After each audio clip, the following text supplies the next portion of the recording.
एक समय की बात है। एक छोटे से गांव में एक गरीब किसान रहता था। उसका नाम रामू था। रामू के पास एक छोटा सा खेत था जहां वह अपने परिवार के लिए अनाज उगाता था। लेकिन रामू की किस्मत खराब थी और उसके खेत में कभी भी अच्छी फसल नहीं होती थी। एक दिन रामू अपने खेत में काम कर रहा था जब उसने एक बूढ़े आदमी को देखा।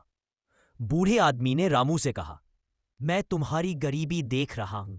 मैं तुम्हें एक जादुई चक्की दूंगा जो तुम्हारी सारी समस्याएं दूर कर देगी। रामू ने बूढ़े आदमी से कहा, यह जादुई चक्की कैसे काम करेगी? बूढ़े आदमी ने कहा, इस चक्की में अनाज डालो और यह तुम्हारे लिए आटा पीस देगी। लेकिन तुम्हें एक बात का ध्यान रखना होगा कि तुम इस चक्की का उपयोग केवल अपने लिए ही करोगे, दूसरों के लिए नहीं। रामू ने बूढ़े आदमी की बात मानी और जादुई चक्की ले ली। वह घर गया और अपनी पत्नी से कहा, मेरे पास एक जादुई चक्की है जो हमारे लिए आटा पीस देगी। रामू की पत्नी ने कहा, यह तो बहुत अच्छी खबर है।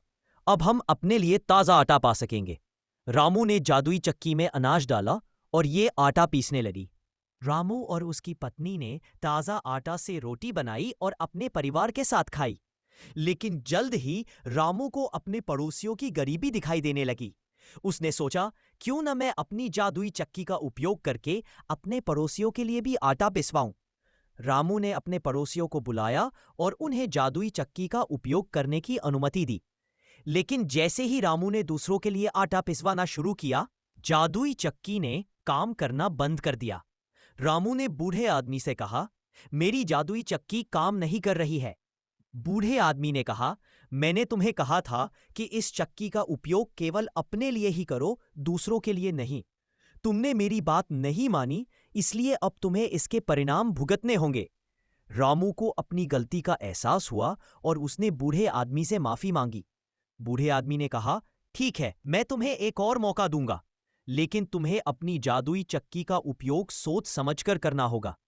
रामू ने बूढ़े आदमी की बात मानी और अपनी जादुई चक्की का उपयोग केवल अपने लिए ही किया। उसने अपने खेत में भी मेहनत की और अच्छी फसल उगाई। रामू के पास अब पर्याप्त अनाज था और वह अपने परिवार के साथ खुशी से रहने लगा। इस कहानी से हमें यह सीखने को मिलता है कि हमें अपनी शक्तियों और संसाधनों का उपयोग सोच समझकर करना चाहिए और दूसरों की मदद करने से पहले अपनी जिम्मेदारियों को पूरा करना चाहिए।